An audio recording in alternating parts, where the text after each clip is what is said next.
Good morning, everyone. It's 10 o'clock, so we're going to go ahead and get started.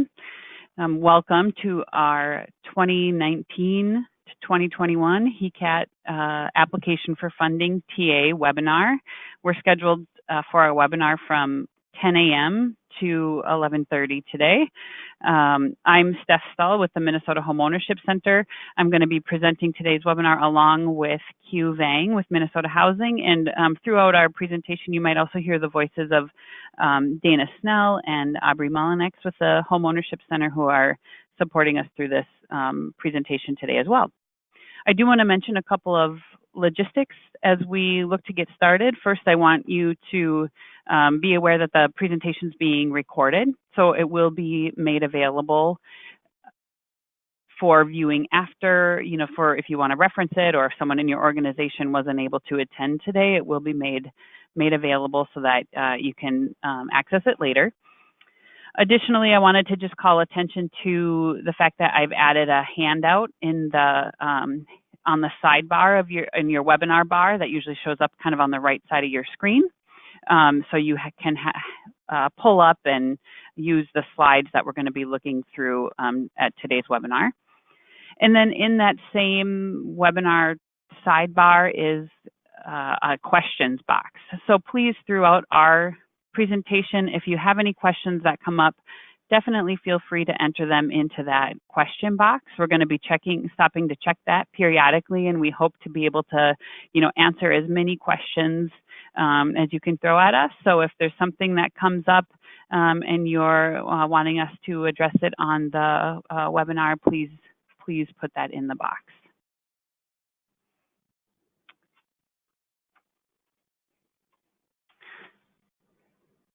Okay, I wanted to give just an overview of what our agenda looks like today. We're going to do a brief HECAT program overview. We're going to touch on some highlights, so things that are new this year. I know that we've got a range of folks on the line, so some of you have certainly filled out a HECAT app before. Some of you or your organizations are new to HECAT applications, and some of you might be in the category where your organization has applied for HECAT before, but maybe you are newly responsible for the application, so it's a little bit of new and altogether. So we're going to go over a program overview, plus really just call out some of the things that are new for this year's application. And then we're going to look at examples of the actual application questions. We're going to take a look at a sample workbook, both of those things, being required for the application. We have some tips and reminders to offer for you as you're looking towards submitting your applications. And then, of course, we're going to have more time for questions at the end. But as I mentioned earlier, also don't hesitate to type your questions into the questions box as we go. So starting at the very beginning, in terms of our HECAT overview, just a reminder that, as many of you know, HECAT stands for the Homeownership Education, Counseling, and Training Fund.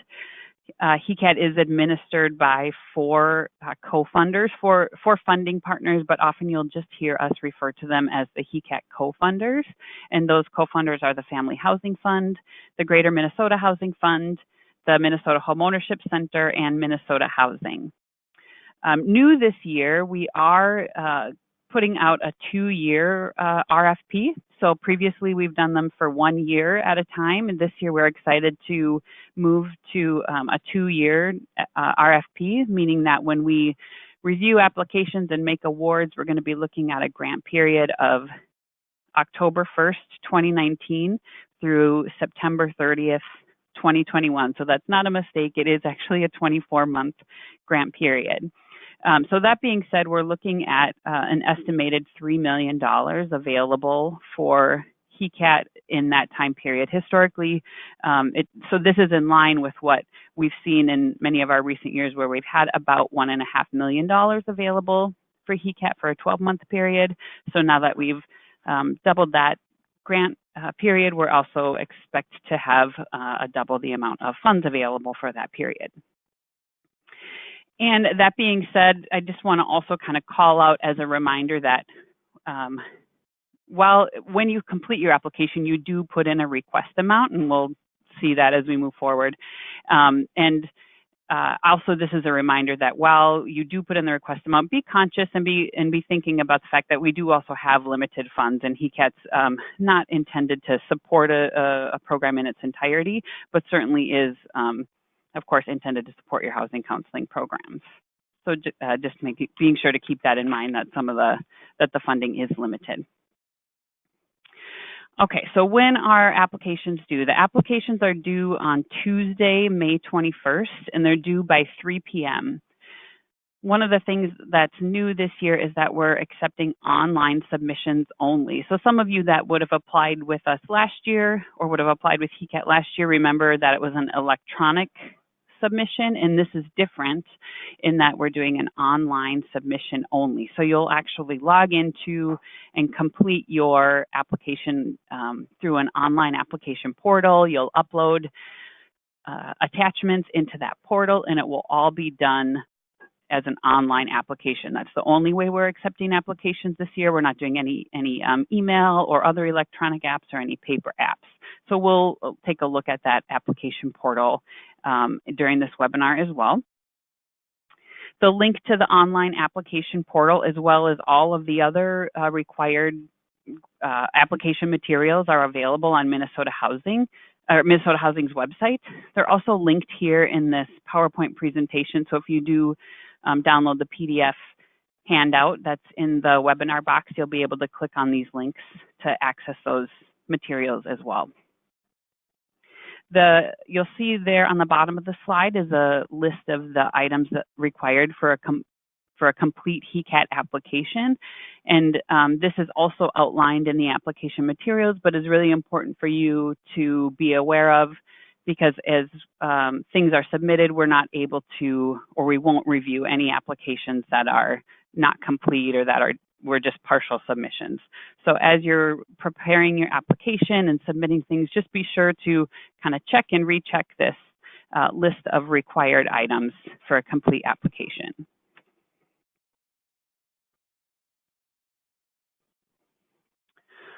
So I want to talk a little bit as well just about eligibility and who can apply for HECAT funds, and then also what services are eligible to be supported by the HECAT grant.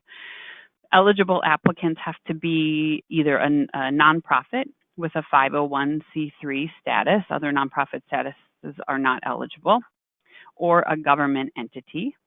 And your organization has to be in active and in good standing. So if you have any questions about whether your organization meets this kind of baseline eligibility, please reach out to me or reach out to Q at Minnesota Housing, and we can talk through whatever questions you might have around that. And we'll go into a little bit more detail about eligible activities. This is similar to last year, so those of you who are have applied for HECAT or been funded through HECAT in the past will recognize this. But HECAT is designed to provide funding support to a full spectrum of homeownership services. So in that vein, eligible activities that can be supported under this grant include the following. So the first is homebuyer education services. So this is workshops or homebuyer clubs that are delivered in a group setting. They must be in person, so the HECAT doesn't support online homebuyer ed, and it's courses that teach the steps of the home buying process. If you indicate in your proposal that you're looking to provide homebuyer education services, we're also going to ask you about the curriculum that you're using, because there is a list of approved curriculum that can be used. Currently, it includes Homestretch, it includes Realizing the American Dream, and Pathways Home. So you'd want to be in touch with us if you were considering applying and using any other homebuyer education curriculum. I do want to talk a little bit about one-to-one homebuyer services as well, because we have under this umbrella of one-to-one homebuyer services or pre-purchase counseling, some of you may refer to it as, we have financial wellness, and we have homebuyer counseling. So there are similarities and there are differences to these two one-to-one homebuyer services. So both types of one-to-one homebuyer services are provided to clients who have a goal of home ownership, And the intention is to, assess their mortgage readiness, look at their budget, determine affordability, develop customized action plans, things like that. Where the differences come in is that financial wellness is really designed for those who are considering, buying a home as a primary residence. For those who have more significant barriers to mortgage readiness, who will likely take a longer amount of time to get to the point where they reach mortgage readiness. The homebuyer counseling is designed more for those who have fewer or no barriers to mortgage readiness, so they likely would not take as much time or would take less time to achieve mortgage readiness.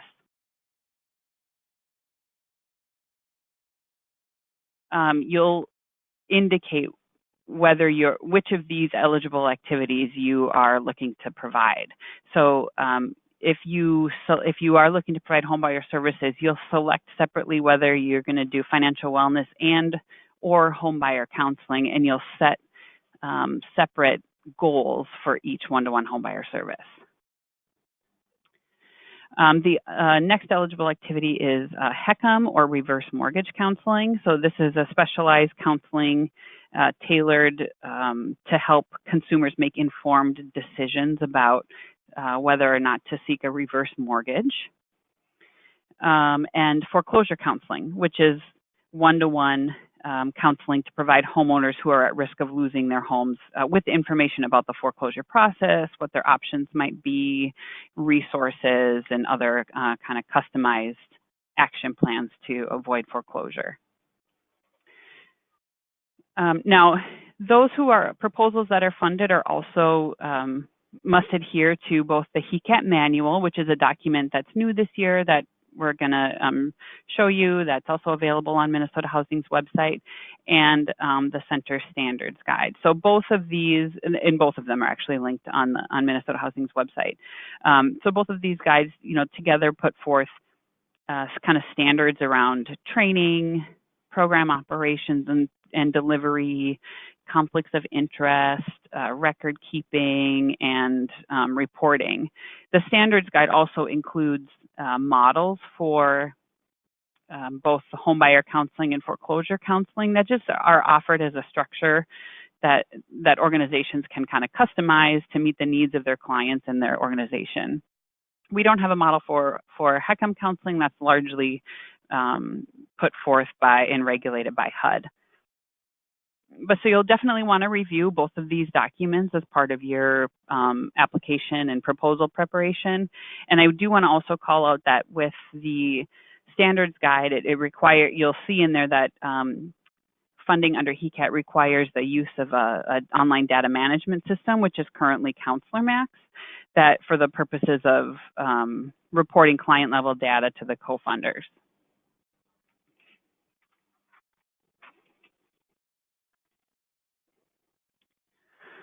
So in addition to being familiar with the HECAT Manual and the Standards Guide, any organizations funded also agree to adopt the National Industry Standards for Homeownership Education and Counseling.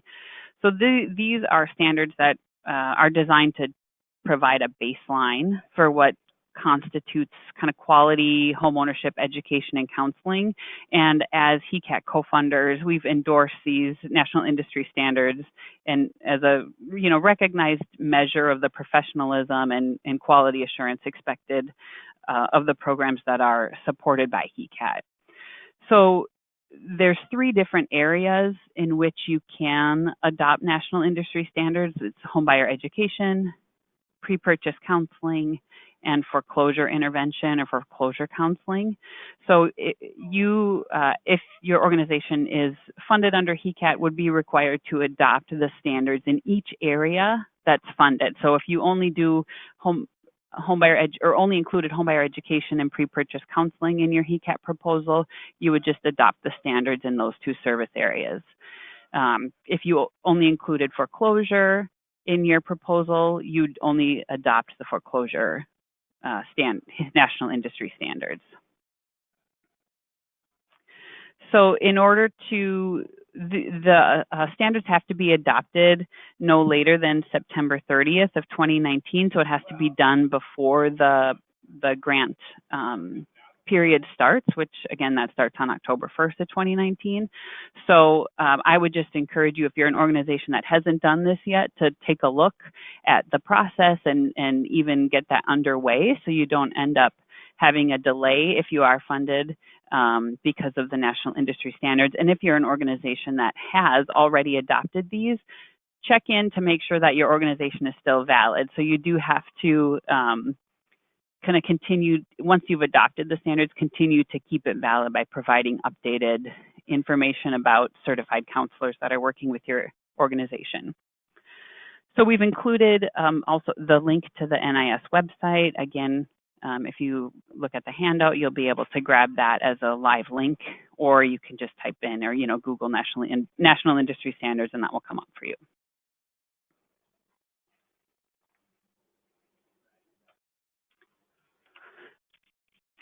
All right, so there are, of course, other helpful things to know as you're preparing your proposal. One of them is, what are our HECAT funding priorities? So we look at kind of a mix of several different things when we're looking at funding priorities and scoring and making awards. But of course, some of our funding priorities include really looking at an equitable geographic distribution of funds and ensuring that we have statewide coverage. So we're really keen on making sure that all Minnesotans have access to these services. So we want to be sure that we've got our state covered. We also, as co-funders, will look to prioritize awards to proposals that really have a handle on and are able to kind of best address and respond to the needs of underserved populations. So when you are walking through and completing your application, you'll note that there are a few questions that are specifically looking for you to call out. What are the needs of some underserved populations in your communities, and how are you responding to those needs? So you'll see questions related to low and moderate income households, households of color, and single heads of household with minor children. So we're doing some prioritizing based on ensuring that we have services available to those groups as well.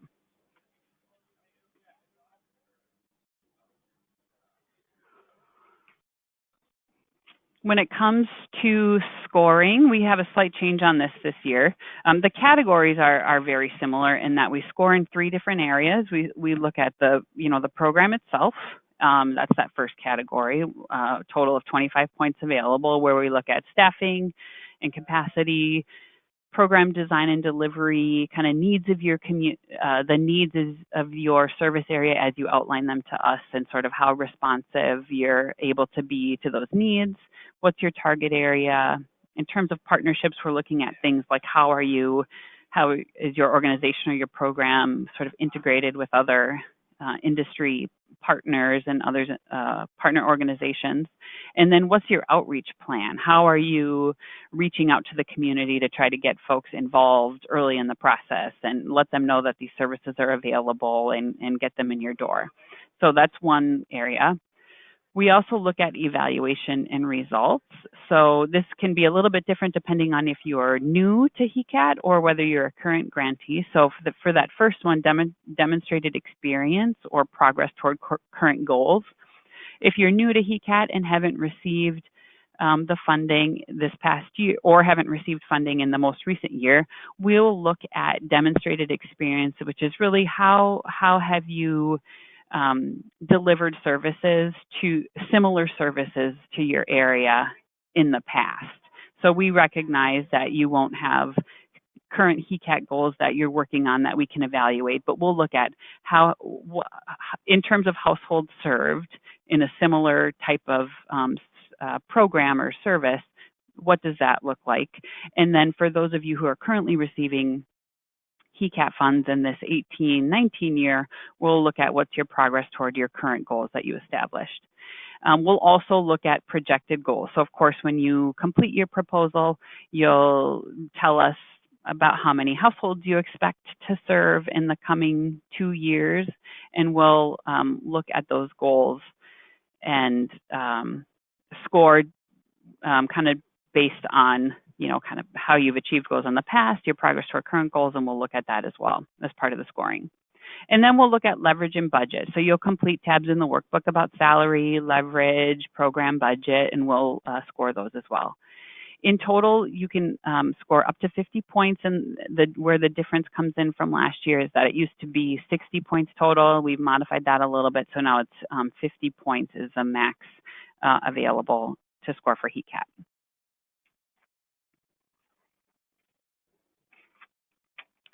And how review of your proposals works is that we'll do initial review, where we have 2 reviewers, one from Minnesota Housing, one from the Minnesota Homeownership Center, who will be assigned to each application.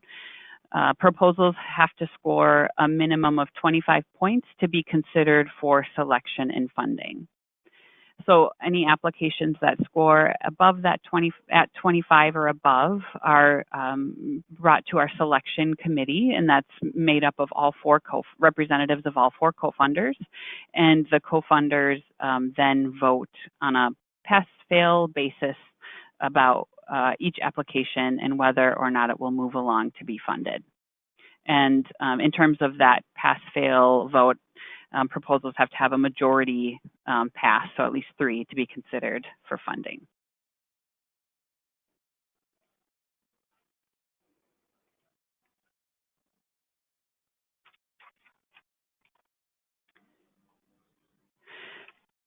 I mentioned just a little bit earlier that, while we expect or anticipate having about $3 million available for our 2-year grant cycle, that the available funds are still limited. Every year, as HECAT receives requests for more than what's actually available. And so, as I mentioned earlier, the funding doesn't support any program in its entirety. Once applications are selected for funding, our process is that we place them into tiers sort of based on their score, what their goals are for the coming grant period, and then their production. So that goes back to that, your demonstrated experience serving clients in a similar program, or, your progress toward goals in the current year. So we place them in tiers, and then we take into consideration some additional things like, results of financial monitoring, visits or performance reviews, a maximum decrease or a maximum increase of goals. So we look for that to be relatively reasonable. So if we see a big spike in your goals from the current year to in the current year to the next year, if we see a big spike or a big decrease, we really look for you to have some explanation in your application about what, sort of what the contributing factors are to that change. And then we also do some review of organizational financial risk that we consider as we're determining award amounts. All award information will be available on Minnesota Housing's website after all of the funding partners boards approve them, which we expect to be in early September. You can visit the website now to see that list of currently funded entities as well.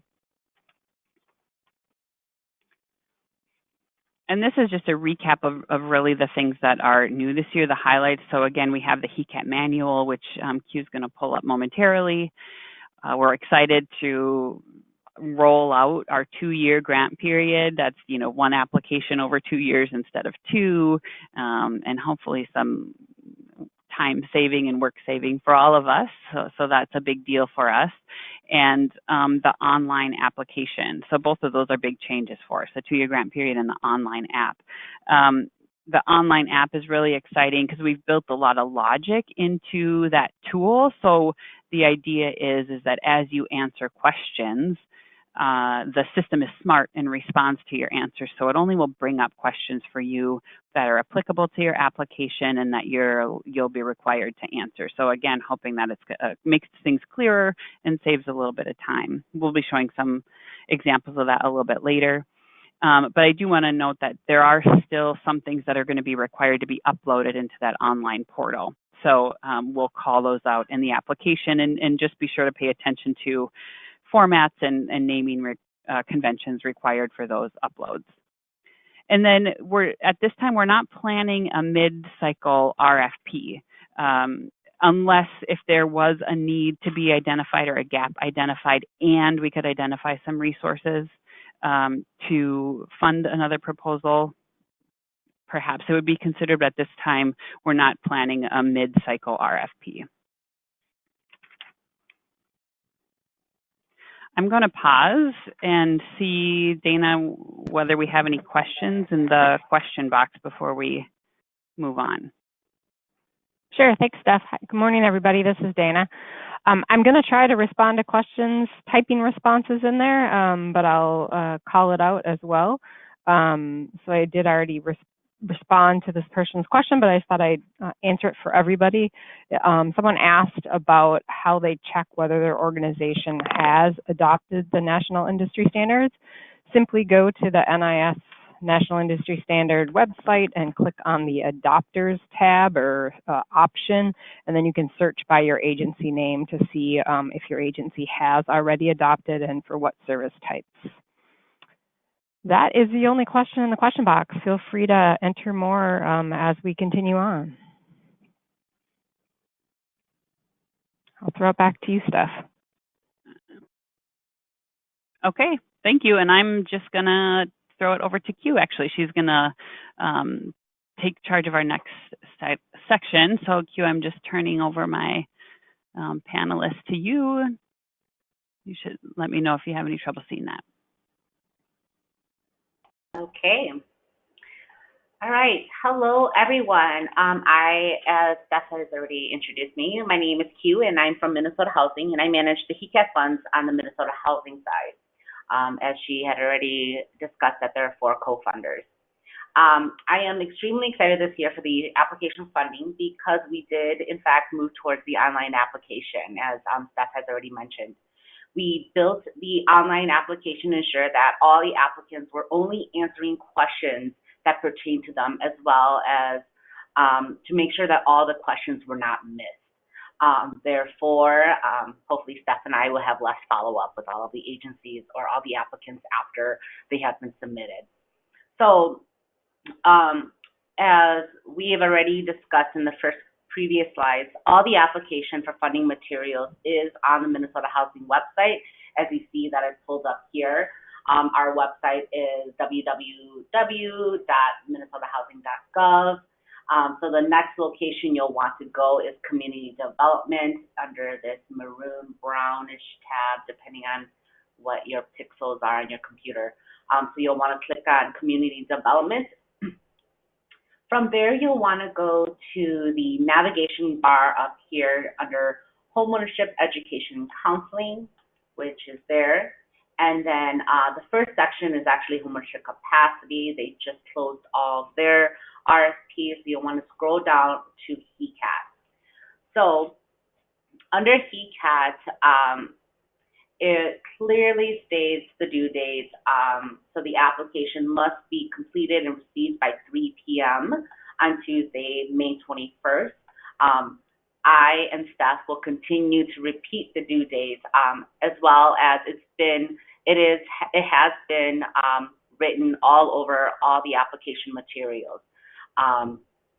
So the first document I am going to pull up really quickly is the HECAT Manual. So you'll want to click on that. It'll open. Hopefully it opens. And there it is. So the HECAT Manual, in a nutshell, was developed and approved by the Minnesota Housing Board just this early March. Now, historically, most of the materials in the manual was in the grant contract. So if you recall, our grant contracts for HECAT were anywhere from 8 to 17 pages long. We have condensed that quite a bit, actually, moving a lot of the contract language into the manual for more central location. So items that you will find, and I'm not going to go into detail with the actual manual because I do want to encourage all applicants to review the manual prior to starting their application. So items that you will be able to see is unauthorized compensations, reps and warrants, conflicts of interest, fair housing, as well as all of our grant standards, which is grantee staff standards, where we will continue to reference the standards guide. So again, the manual and the standards guide are both HECAT documents, or both documents that are related to HECAT, and you will need to use both documents to really guide how you're going to be running or operating your program. In addition to that, we do talk about disbursements and reporting in here.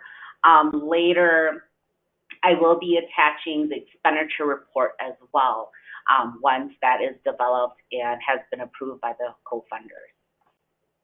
I'm going to go ahead and close this.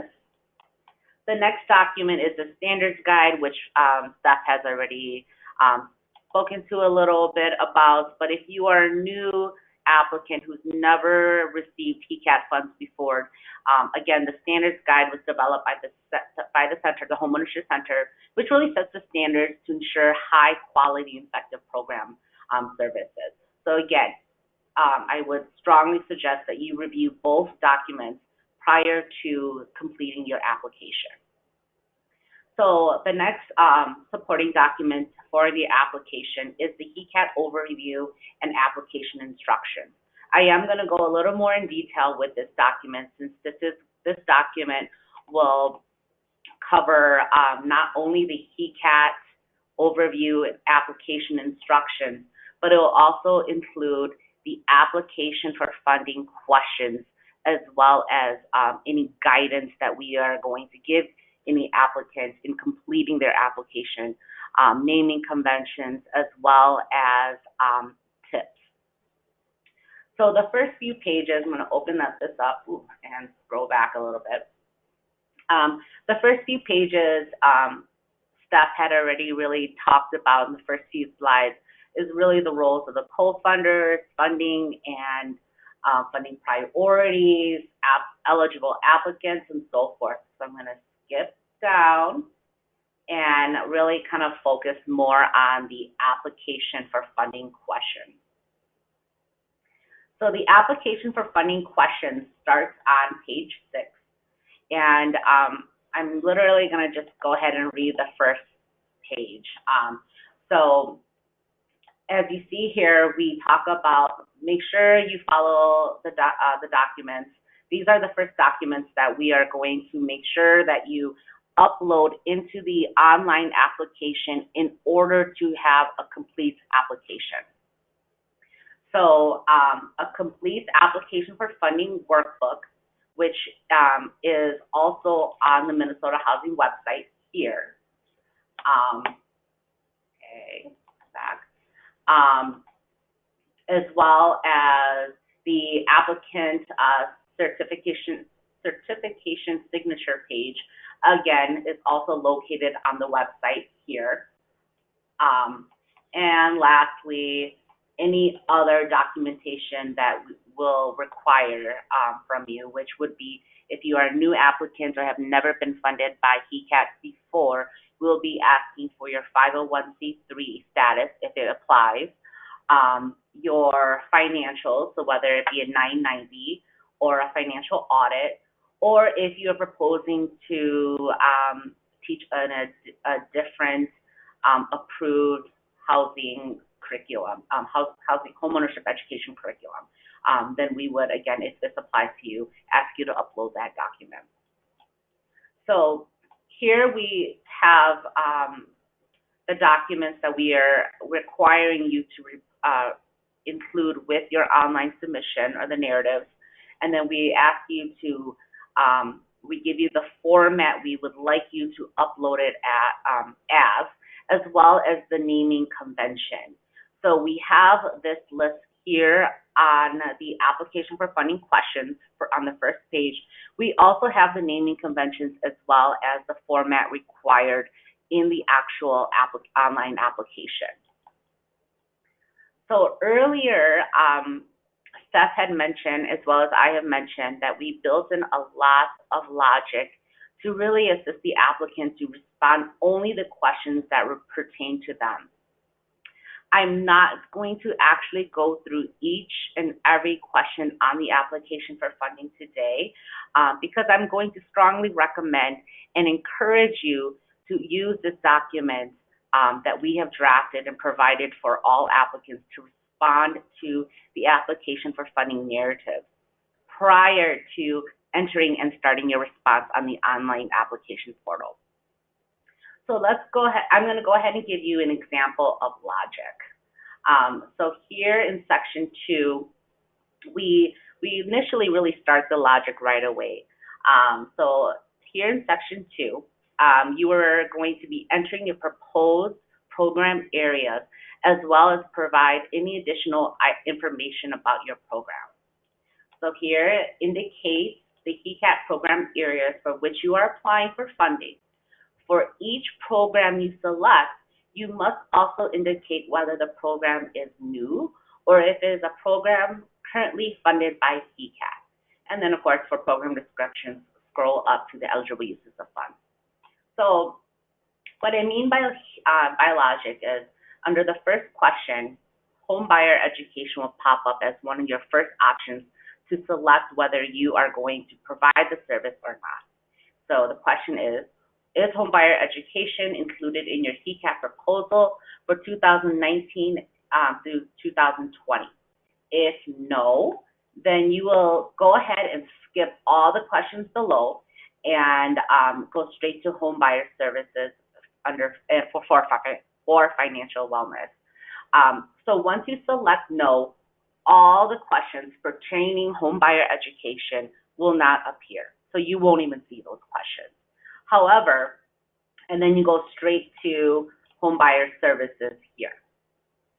And then it'll go, again, answer if you are proposing funding there. Now, if you select yes, then the next answer will automatically populate and it'll drop down, or the question will be asked on the next page. So let's say you are going to go ahead and propose home buyer education. So we're going to select yes in the online module or an online portal. Then the next question is this a new program area that is not currently HECAT funded? So if the answer is new, then you will be answering questions 1 through 7 below, down here. And then if the answer is you are currently funded to provide home buyer education, then you will just answer the questions 2 through 7. Now, I do want to give a little additional guidance on whether you are to select new or currently funded. Now, the new question or not currently funded question is for this program area only. So if you have been a HECAT grantee for a number of years, or if you are currently HECAT grantee and you have not provided home buyer education in the past, this is a brand new program area for you. So you will be selecting new. Now, if you are a current grantee, HECAT grantee, and have been providing home buyer education for a number of years, or currently have home buyer education as a funded area, program area, then you select currently funded. So I want to make sure that you understand that question of new. It really only pertains to the program area. There are other questions in the very beginning here was asking if you are a new applicant or currently funded. So when you get down to the proposed program areas, be aware that the new question is only if you have never or if you have not been funded to provide this program in the past. All right, so I'm going to go ahead and again, I'm not going to go through all of the questions, but I do want to also pull up, really let you also know that you see here that we do have a max character limit. And that is why, again, we wanted as co-funders to really make sure that you guys received the application questions prior to submitting it in or transferring all your answers into the online application. So do really pay attention to the character limits My biggest tip is make sure you copy and paste all the questions into Microsoft Word or whatever other document or application that you use to draft up your response. But do pay attention. This is 2,500 characters with spaces that we allow for your response. And again, every single question will have a different max character amount with spaces. So as you see here, 2,500. There are some where we ask for a 5,000 character limit response. So do pay attention, count, and make sure that you're using the word count if you're using Microsoft Word to make sure that you do not exceed that character limit. Once you do actually enter or transfer all your responses over to the online application, it will give you a halt. The system will not allow you to enter or surpass that 5,000 or 2,000 or 500 character limit response. So again, make sure that you use the word count in Microsoft Word, draft your response prior to, and then use the word count to make sure that you are within the character limit. Another call out is that we do, in the application for funding questions, we do provide instructions on what and how you should be completing your application. So in section 4, and after you completed all your narrative responses, we will ask you to download, complete the application for funding workbook, which I'll be walking you through here momentarily. All the tabs are required and must be completed, and then again, upload the document in Excel format with the naming convention. So we are only, again, going to accept the workbook on the online portal, the online application. We will not accept it if it's sent to us via email, if it's mailed to us, or any other type of transfer. We would only accept it on the online application. In addition to that, we do provide instructions on the application, the applicant certification signature page. Again, you can click on it, open it, and sign it right from this overview and application instructions guide. You can also enter it from the Minnesota Housing website and so forth. And I will say that you must actually print and sign the application certification page. Electronic signatures will not be allowed or accepted. Unfortunately, the state has not yet moved to that, or we as an agency has not yet accepted electronic signatures. Therefore, only you'll have to print, sign, and then upload the document. I'm hoping here in the next few months, electronic signatures will be allowed. However, we, Minnesota Housing, have not yet adopted the electronic signatures. So before we move to the tips, I want to actually open up online the application for funding.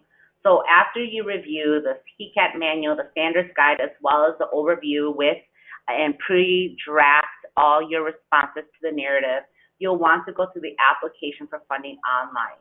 Once you select that, you'll be able to start entering your response. Again, you'll know you're in the correct spot for HECAT fund application, and again, clearly states on every single page the due date of the application. But before I go through that, I'm going to go ahead and transfer it back to Steph to start and have a quick glance at the workbook. Actually, this is Dana. Before we do that, let's take a break for a second and go over a few questions here. They are coming in fast and furious. So if I don't catch your question that you've already submitted this time, I will catch it the next time we take a break for questions. All right. So someone asked about a debrief on a previous HECAT application. Debbie, and those of you who've been around for a while, Debbie used to do those. Reach out to Steph if you'd like to do that. So I did put Steph's email address. It's in the instructions for the HECAT app too, but I did put her email address in there. It's just steph@hocmn.org. Oops, I did it wrong. I'm wrong. Steph corrected me. I always do this. It's Stephanie@hocmn.org. Stephanie@hocmn.org. Thanks, Steph. All right. A couple of people have asked about the 501c3 determination letter, and Q, correct me if I'm wrong, but that only needs to be submitted for nonprofits that are new or not currently funded by HECAT in the 2018-2019 HECAT year. That is correct. If you are brand new and have never received, I want to say not never, but have not received HECAT funding since 2014. I have everyone's grantee, anyone who's been a grantee of HECAT since 2014. I do have your 501c3. So that only applies, and again, the logic will really set you up for that when you're completing the application. Is if you're brand new and have not been funded in the past, we will be asking for that. If you are not brand new and you're returning applicants, we will not be asking for your 501c3. We do have that already on hand. Thank you. Great. Thanks, Q. And also someone's asking about when a financial audit needs to be submitted. Is that just for new applicants or is that for existing applicants as well? Can you cover that, Q? Yep. So financial audits is if your income is Let me go through it because I don't remember from the top of my head. A financial audit is required if your income is over $750,000. So we will be requesting your most recent financial audit. If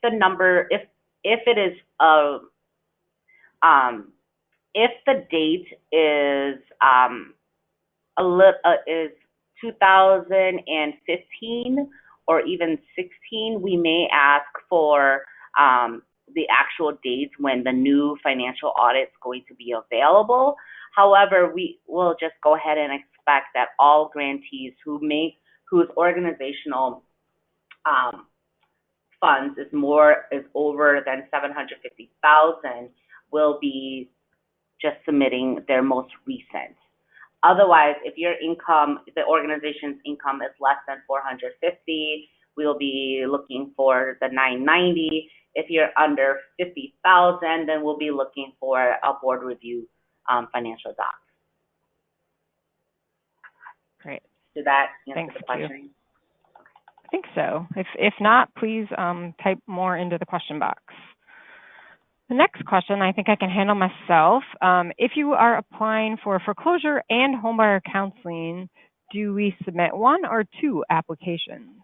So it's just one application that you would submit. The online application you'll check early on which service types you're applying for. So just be sure you click foreclosure counseling and homebuyer counseling, and then the application will proceed to ask you questions about both service types. All right, let me see, there's a couple more here. Someone asked about whether you're applying, since it's a 2-year grant cycle, do we apply for 2 years worth of funding? Yes, correct. Make sure that you put the amount in there that your organization needs for a 24-month period. Otherwise, it will be below what you're anticipating. So be sure you do that. All right. Q, here's kind of an online system question. If you exceed the character count, what happens if you have more your response is longer than the character count limit, what happens with the system? Will it just, which is a great and valid question. Yep, it is a great and valid question. And in the application for funding question guide, we do ask you to be very clear and precise and very direct based on the question. So again, the online portal application will give you a hard stop. It will not allow you to move forward, and that's why we will say make sure that your response to any of the application questions is very clear and very precise to that question. And you may, again, use the application guide or the application questions here where you may be able to move some of your responses from one to the next in order to make your point. So again, completely review the application for funding questions, pre-draft it, and there could be that instance where you're able to make your points in multiple questions instead of using that one character, using the character limit in full.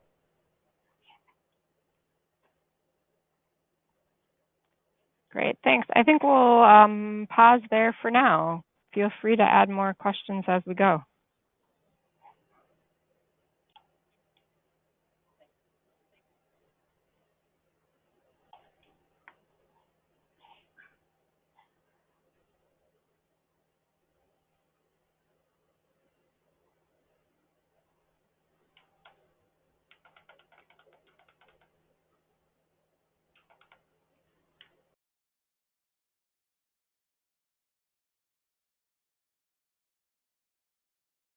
Sorry, guys, we're just having a little technical difficulties. We're going to get Steph back on the line here.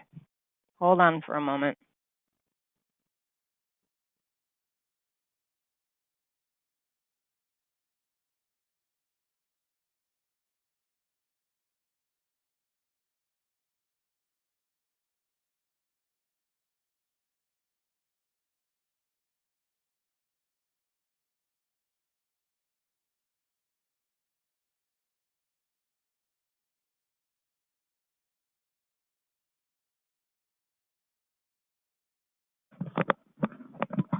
Okay, can you hear me now?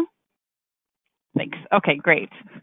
A little problem solving over here to get this audio going. Okay, thanks for your great questions. Thanks, Dana, for helping out with the answers, and Q for helping out with the answers as well.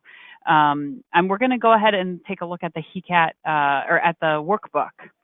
So just as you're seeing a slide now, we're going to go live to the workbook too, but just as an overview, as you're completing it, the workbook has 8 tabs, and because some of them carry over information from previous tabs into subsequent tabs, we recommend as much as you can kind of start with the first one and walk through, especially the ones around like leverage, salaries, those financial ones, which are kind of the final 4 tabs. Just be sure you're trying to walk through them in order so that the information can pull over from tab to tab.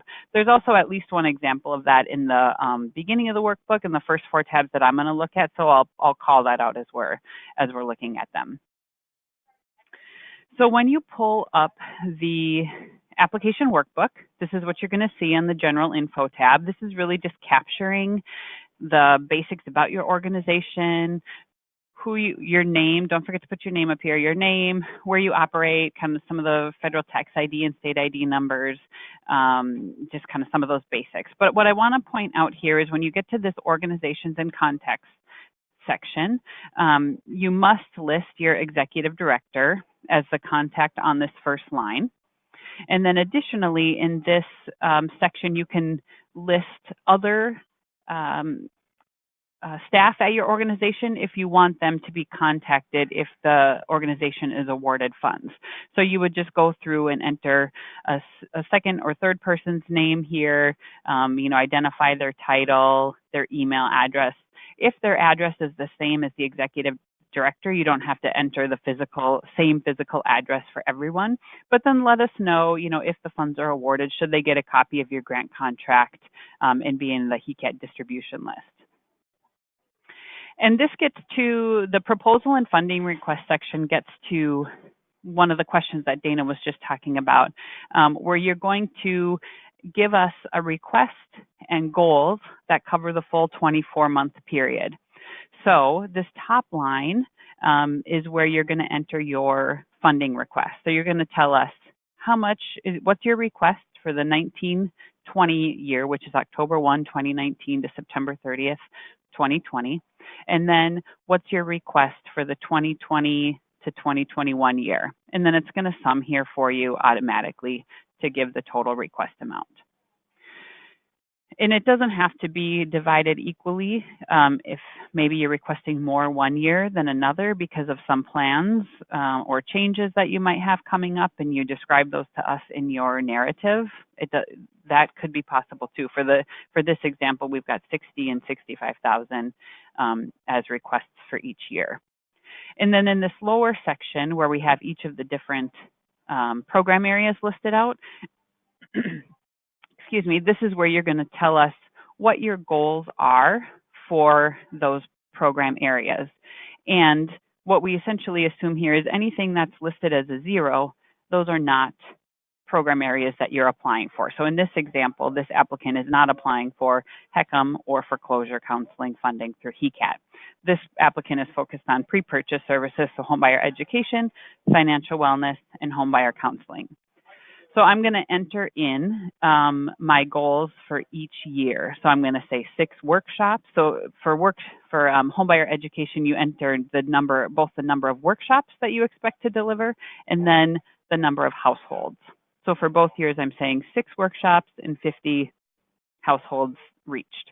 And then same for financial wellness and homebuyer counseling. How many households per year do you expect to serve? And then it gives you the total grant goal in this second column, or excuse me, in the third column. And this is the one of the areas in the early part of the workbook where you're going to see these numbers, the total request and goal numbers, pull into another tab.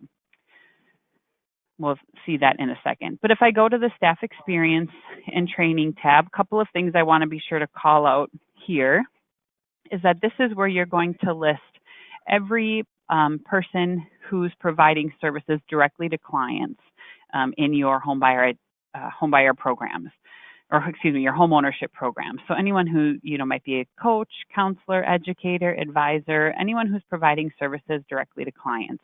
And what you're describing here to us is when they were certified, in which program areas they received certification.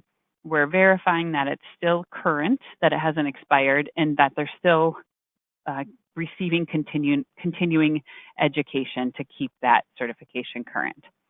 So you're going to list each staff person. It shows in this example here that if a person has more than one type of certification, they're going to have 2 lines worth of data or information. So this Sarah example is certified both in homebuyer education and homebuyer counseling. If she was also certified in foreclosure, it'd be a 3rd line with her foreclosure counseling certification information here. List the certifying entity. This is actually a drop down. So you just select the certifying entity, when the person was first certified, and then what the current expiration date is, and how many hours of continuing education they've achieved in the past 12 months. Okay, so that one's pretty straightforward. Next, we're going to ask you to outline the details of your outreach plan. So key things here is that we want to see at least 3 or more activities that will be conducted for each program area. So sometimes those overlap. For example, one activity might be relevant to both homebuyer education and financial wellness, and maybe homebuyer education. So you don't have to have 9 necessarily. Some of them will overlap. But if you do homebuyer services and foreclosure, we want to see at least 3 for homebuyer services, at least 3 that list foreclosure as the program area that you're targeting. It's also helpful and important, I think, to include outreach, not just to clients, but certainly that's critically important, but also to industry partners, and also really calling out the methods that you're employing to reach underserved populations in the community where your organization is delivering services. And also, we really like to see methods that, get folks in the door early. So we're constantly getting feedback from things like homebuyer education and foreclosure that we wish we would have known about this service earlier. So talk to us and hear a little bit about how you're getting folks in the door early in the process. And I guess the last thing I'd say about that is include enough detail so that we get what it is that you're trying to say. Sometimes we see these and there's so little detail that we're not exactly sure what it is or how valuable it is. So still be concise, but include enough information so that, someone reading it outside your organization still understands what the activity is and the potential impact of that outreach. Okay, and then the last tab that I'm going to cover is the request and projected outcomes. So this one is specifically for returning applicants only. So only complete this tab if you are currently receiving HECAT for the 18-19 program year, the one that we're midway through right now. This is where you see that information from the first tab pull through. It outlines the request amount and then the goals, the number of households we expect to serve, and number of workshops we expect to deliver. So it pulls that through.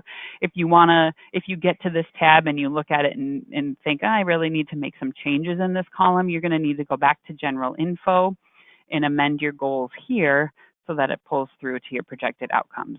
But what we want you to do on this tab is to compare. Essentially, it's an exercise to compare what your current award is and what your current goals are. And I want to call out to be sure to pull that information from your 2018-19 HECAT contract. Your organization's goals are outlined in that document. And sometimes we see that when an organization submits an application, like when you may have submitted an application for 2018-2019, it had certain goals in it. And when we made an award to you, we actually amended those goals a little bit. So be sure that you're using the goals that are listed in your contract to give the accurate number of your current year goals.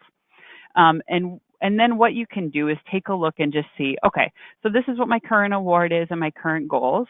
This is what I'm requesting. And yes, it is going to be 2 years instead of 1, but it's meant to give you an opportunity to look and see if there's something that needs to be explained in the narrative.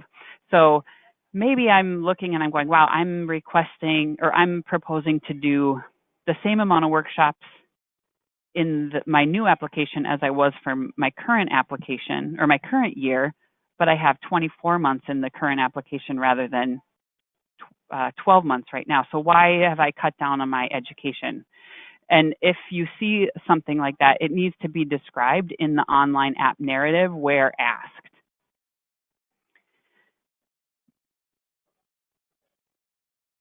And then you do the same with counseling, with homebuyer education, with foreclosure counseling, pre-purchase counseling.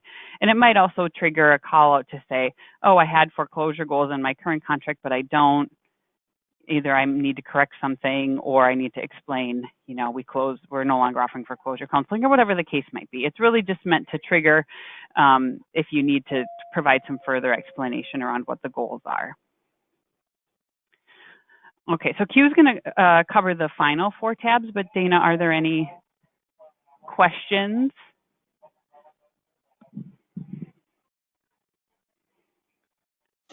Okay, can you hear me, Steph?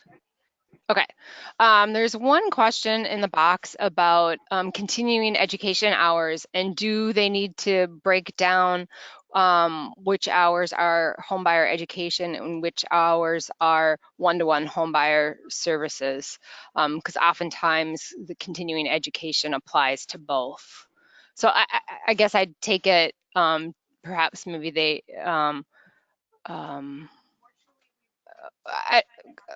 I guess since you're listing out the way the tab is written, you're going to list out both your homebuyer education certification and your homebuyer counseling certification. So if there are hours that you received that apply to both, you'd count them in both lines on the this staff experience and training tab. If you have anything else to add to that, Steph? No. Okay. Nope, that's right. That is the only open question we have at this time. So, okay. Cool. Thanks again for offering up those questions. I am going to change presenter again over to you, Hugh, to then cover the remainder of the workbook.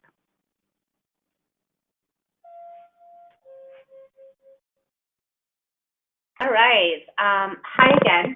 Okay, so as Stephanie has already talked about the first 4 tabs, general info, staff training, outreach plan, as well as requested projected outcomes, I do want to reemphasize that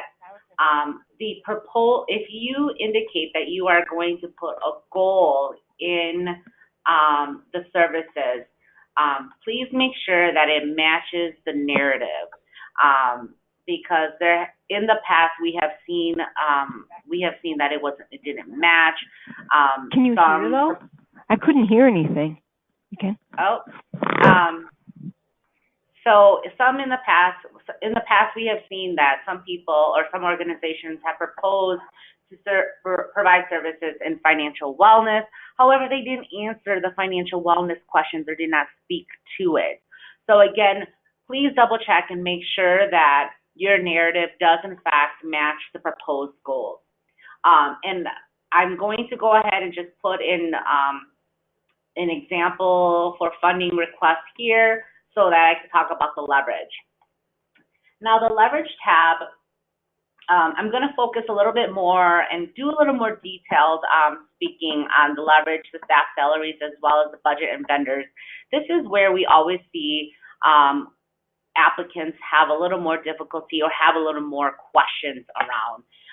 So for under the leverage tab, the leverage will state that we are only list the amount available during the upcoming HECAT grant period of October 1st through September 30th, 2021. The leverage sources that do not overlap the entire HECAT grant period must be prorated. So even though we already provided some examples here in gray, I decided to give you guys a little more and wanted to explain and give you a bit of a more concrete example and just kind of talk you through it. So here I indicated that I have a funding source called ABC Foundation. This is a drop-down menu. It's a foundation, so I'm going to go ahead and put other. I'm going to go ahead and skip the amount right now because I want to talk about the actual funding source first. So the commitment date is July 1st, 2019. So it's actually, the commitment date has actually started prior to the HECAT program period of October 1st. So that's, I believe, 6 months, or is it 3 months? 3 months, I'm sorry. I've been receiving the funds for more than 3 years, and then I explain the leverage. So the funds were committed for July 1st, 2019 to June 30th, 2020. So right away, I know it's a 1-year grant when I'm reviewing this for the amount of for $80,000. So I'm automatically assuming that I know right away that I have to prorate the $80,000. Then I anticipate to apply for the foundation funds again, which is now it's considered pending, for the same period, July 1st, 2020 through June 30th, 2021, for the same amount. So my formula that I will be putting here to accurately prorate the ABC Foundation funds to HECAT or Home Buyer Services is going to be 80,000 plus, which is committed, an additional 80,000, which is going to be pending. Divide that over 2 years, which is 24 months, and then I'm going to multiply it by 21, which is the overlap, 21 months overlaps the HECAT grant period. So then it gives me an accurate leverage of 140,000. The next one, another example I provided is a bank. It's a corporate. The program year or the bank gave the organization, the organization, and committed the funding at January 1st, 2019. I've been receiving the funds for 2 years, and then I explain it. So the funds were committed January 1st, 2019 until December 31st, 2019. Again, it's a 1-year grant for $75,000. So I'll automatically know that the funds need to be prorated again. I anticipate again to apply for the same bank corporate funds for the same program for the next program year I'm going to anticipate to apply for the next 2 years for double the ask to fully cover the program year of October 1st, 2019 to September 30th, 2021. So my formula here would be 75,000 plus 150,000. Hopefully that's enough. And then I'm going to divide that by 36 months, which is 3 years. And then I'm going to multiply that by 24 months so that I have a full 2-year coverage in leverage. So it'll accurately reflect that the pending leverage would be, or the leverage would be roughly 150,000. And then my last example here is a foundation. The grant period starts exactly the same time as the HECAT grant period. It's been committed for the exactly 2 years, the same time the HECAT grant was committed. So the reason here, though, is that I still need to prorate it because the $250,000 is between all of the housing programs, which includes homeownership, rental, as well as homeless prevention. So my logic would be $250,000 here, and let's say hypothetically the homeownership services is roughly 35% of the housing program budget. So then we'll know that $87,500 is the leverage for the foundation ABC, which gives us a total of $377,500 for leverage. So that's how we want you to really be detailed and prorate accurately your leverage so that we have a true idea as co-funders how much it takes to operate your entire program. Staff salaries, I'm going to go again a little I'm going to try to go into detail, but understanding that we're short on time now, so I'm going to kind of go through it fast. Here under the instructions, we did do a lot of changes to this tab this year, where we asked all applicants to indicate the FTE for direct services as well as the FTE for program oversight. And the reason why we're doing this is because we really want to know your true FTE in providing direct services. In addition to that, we really want to know, because it's actually contract now related, the amount that you are proposing to pay for with the HECAT dollars for your staff. So again, because we will be rolling these tabs directly into the contract this year to make sure, so that's why we're having you go ahead and go through this exercise. So for the housing manager, again, read the instructions. We do provide detailed explanations of what we as co-funders define as direct service activities as well as program oversight activities.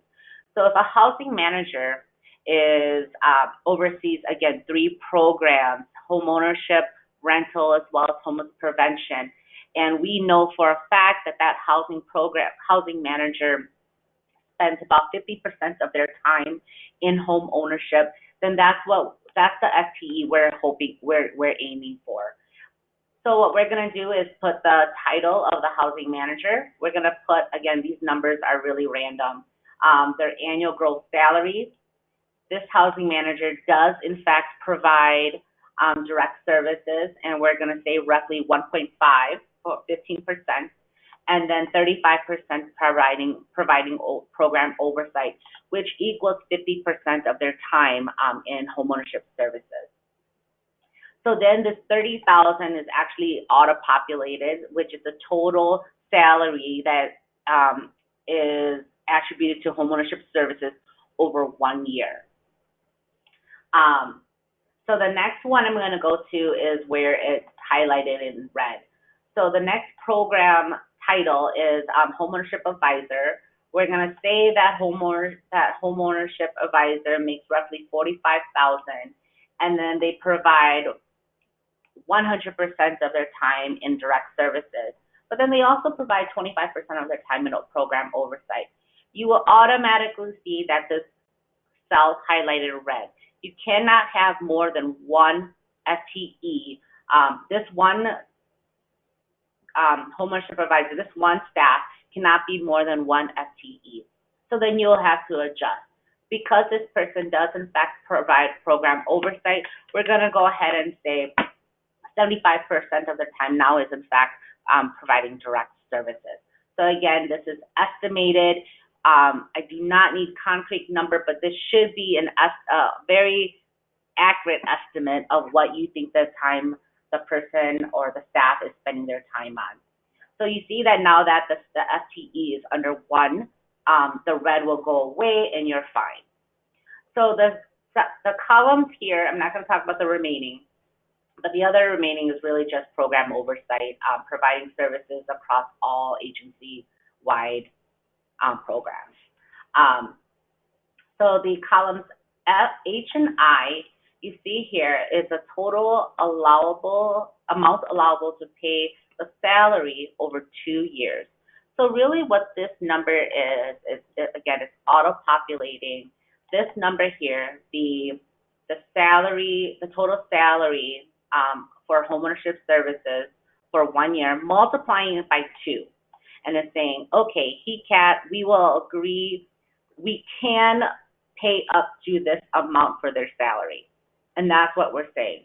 So now in column I, we want you to say, okay, go ahead based on your award request or your request amount, how much are you going to pay of this person's salary with HECAT funds? And again, I just mocked and put a bunch of numbers in here to see. Now again, you notice that this cell was highlighted. This cell is highlighted because you're indicating here that it exceeds the amount that is allowable. So again, you will just have to go back and make an adjustment to make sure that all the cells are in fact white. So this year we built in a lot of different types of call outs to make sure that you're providing a good or best estimate to your budget. So the next tab is the budget, and this is where the leverage tab as well as the staff tab all auto-populates and pulls through. So as Steph had alluded to earlier, make sure you go through start the tab from the very beginning, starting at general info, and just kind of go through, because the budget and vendor tabs, these are all connected. They pull from each other. So from the budget tab, you'll see here in cell B8, this is your request amount. So again, that pulls from the general info tab. The leverage tab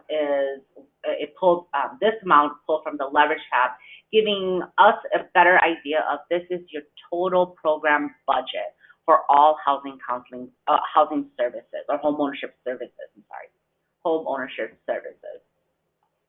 So in column B and C is where you will be entering all of your home ownership services budget.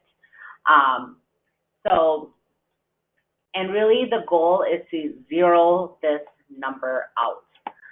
Again, if you see or balance it out is how we describe it here.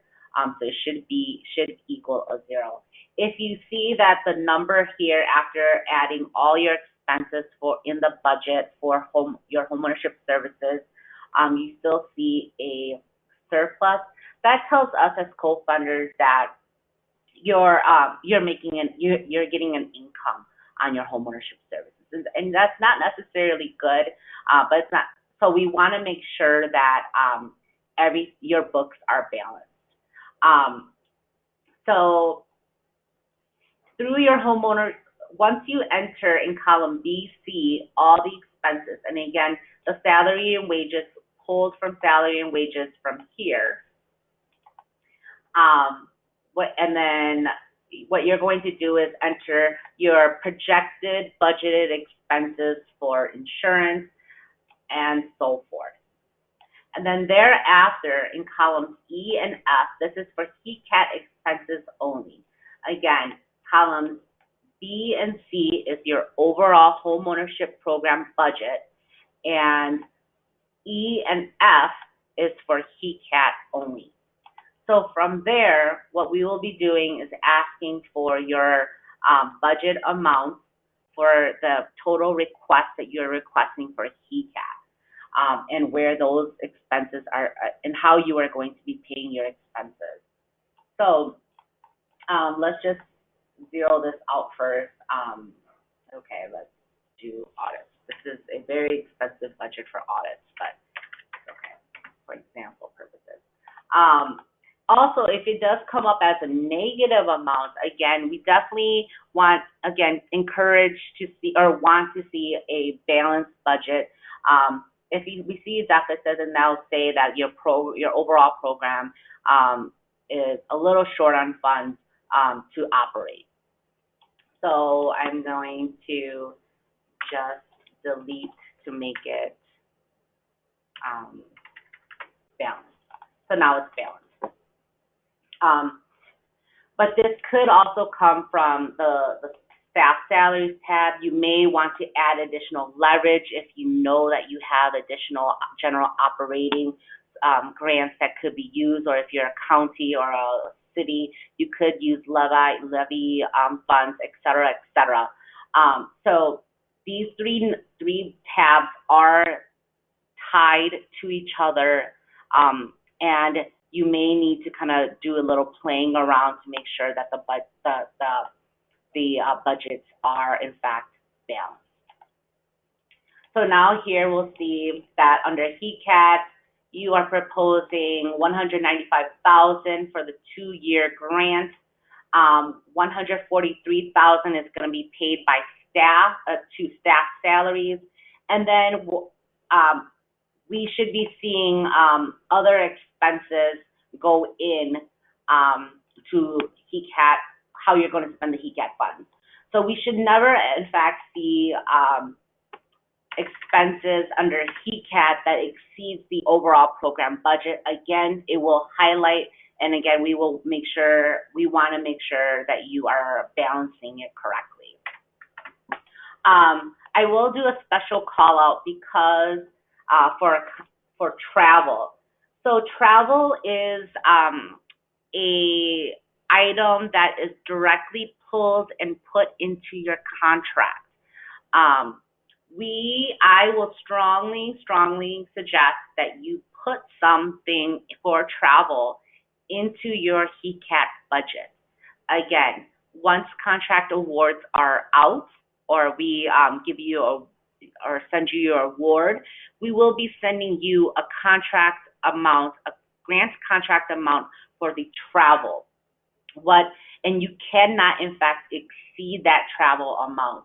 So because it is a 2-year program, the travel does include in-state and out-of-state. Go ahead and give yourself a buffer, because otherwise I will have to send out amendments, and that actually takes a process because my attorneys will have to review and so forth. So I would rather have you just give yourself a buffer right away during the RFP or the application for funding in the budget to include travel. So again, make sure you include a travel amount in there just to give yourself a buffer. And again, this is not balanced, so you want to make sure this last cell here is balanced. Now, the vendor's relationship tab is, again, a contract-related item. This is the only reason why we ask for it, is because the contract would directly pull from this tab. So, per the contract, we have a contract and bidding process. If there is a new vendor within the contract period, or when I go in and do some expense testing or doing monitoring, I could potentially pull these vendors and pull these amounts or an expense amount to test. And if those vendors were not included in the RFP or included in your application, then I will be asking for your contract as well as your contract and bidding process. Now, per the contract, if the amount exceeds $10,000, your full contract amount exceeds $10,000, I will be asking for your quotes, however many quotes your agency received, and how you selected. So to kind of deflect that work from you guys, make sure that you include all the vendors that you are planning on paying using HECAT funds to pay for. So here, for an example, it pulls it directly from the budget tab. Insurance and benefits. So I put Delta Dental, Blue Cross Blue Shield, et cetera, et cetera. Another example is travel. If you have a direct contract with a travel agency, put that contract agency in there. Telephone, Comcast, Grasshopper, whatever it is. Rent and utilities is $15,000. Put in your property manager. Put in, your electrical bills, your water, et cetera, because again, this will minimize the ask or the documentation that you would need to provide to me should this item be selected for monitoring. And that's pretty much what I have for the workbook. Short on time, I'm gonna go ahead and just quickly look at the last part of the application overview is the tips. So the last few pages 15 through 18, is where we provide you all the tips and tricks for the application, the online application. Hey, Q, this is Dana. Yeah. I'm sorry to interrupt, but there are a few questions related to the budget, so I thought maybe before we go on that we could cover those. Is that all right? All right, yeah. Sorry to cut you off. Someone asked about HUD funding and that they don't know what their funding will be for the upcoming year, and like we won't know before the HECAT application is due. Use your best estimate. Our recommendation is typically to, for any funding source, if you don't know exactly how much you're going to do or use your best estimate. For HUD in particular, I think it's relatively safe. We never know what the federal government's going to do, but relatively safe to assume level funding. There's also a question, Q, about is there a percentage expectation around program oversight? So a limit for what % of the funds go towards program oversight? We have not, no. Short answer is no. Okay. So again, we are really going, there are a few questions about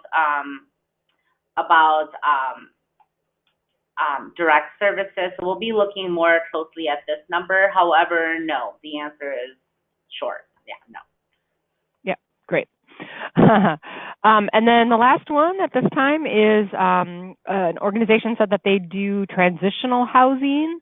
Wondering if they should include that in column B and C of the expenses. I would need to know more about what you mean by transitional housing.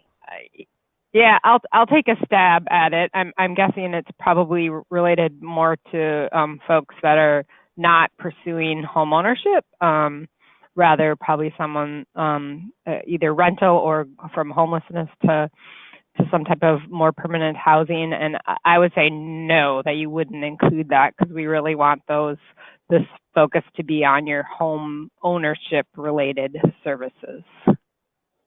Correct, and that's Yep. where I would also ask you to prorate that leverage as well, as I provided an example here.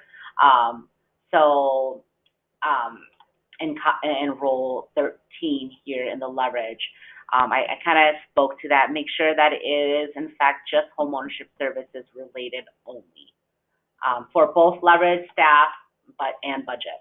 Well, actually, the entire application. Great. That's it. Oh, hand it back to you. All right. So again, we are now over time. So I want to again really point you out to the tips. The tips here is we really talk about drafting your responses first in Microsoft Word. There's character limits. Only one application. We will only accept one application from each organization. So if there are multiple, we will not review them at all. So please make sure that there's only one person that enters your response and submit the application on behalf of your organization. Another big call out would be submission. So your organization you can complete the application, upload all the documentation, and submit prior to the actual due date. However, if all of a sudden you need to make an edit, you cannot make an edit, and this is on the very last page of the tip. You will not be able to edit your response if you've already submitted it. Before, you cannot make a response, you cannot make an edit after the due date. So on the due date at May 21st, 11:59, that is the last time you'll be able to make edits if you've already submitted. Now, if you've been working on your application and have not submitted it at all, then you have until 3 p.m. to submit. But if you are early bird and you submit it prior to the actual due date of May 22nd, 2000 at 3 p.m., then you have only until Tuesday, May 21st at 11:59. Oh, this should be actually Monday. I'm sorry. Monday, May 21st at 11:59 to make any edits. So again, we will not be able to shut down and reopen for any edits. So make sure that you review all of your responses and make sure the workbooks and any other documentation is uploaded and it is the correct document.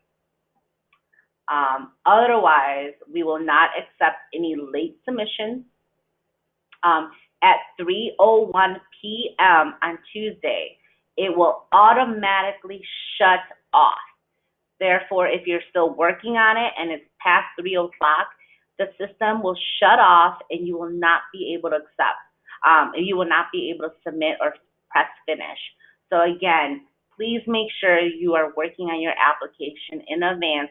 If you can, please go ahead and submit it 1 to 2 days prior in advance. But please also follow the final edit date. And that's all I have. Hopefully there's no more questions. But if there are, please let us know. We can answer those at this time. Oh, actually, we still have a few more slides. Sorry. Yep, we do have. Oh, this is Dana again. I'm going to jump in with a couple of questions that are appearing online. One is asking, will we be able to save progress made in the online application? So I assume that means, can you enter and exit and come back in on a later date to complete the application? Throw that one to you, Q. Yes. So the answer is yes. It will save every time you you move to the next page. You can exit. You can come back anytime until the due date.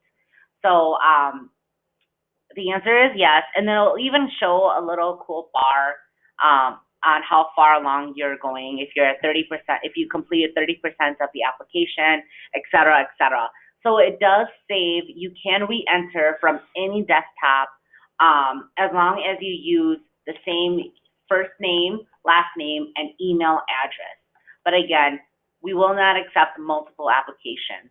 So make sure that you're only using one person, one user. And one more question, if there is the vendor tab only for vendors being paid for with HECAT funds? So do they only include them on the if they're not going to use HECAT funds, I think I know the answer, Q. If they're not going to use HECAT funds for the vendor, they do not need to include it on the vendor tab, correct? Correct. So the moment I see an amount over here, that I would expect to see some vendors in there. Unless and this is only yep, go ahead. Sorry, and B is only populated on this vendor tab if they enter an amount in the HECAT column on the budget tab. Correct. Correct. All right, thank you.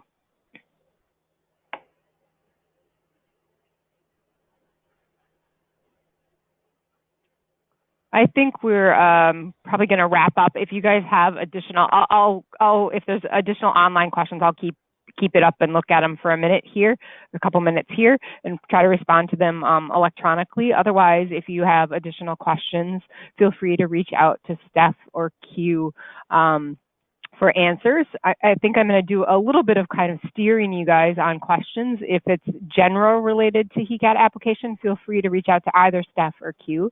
If it's related specifically to the online system and kind of technical questions related to the online application system, please address those questions to Q because it is a system that Minnesota Housing uses more than the center.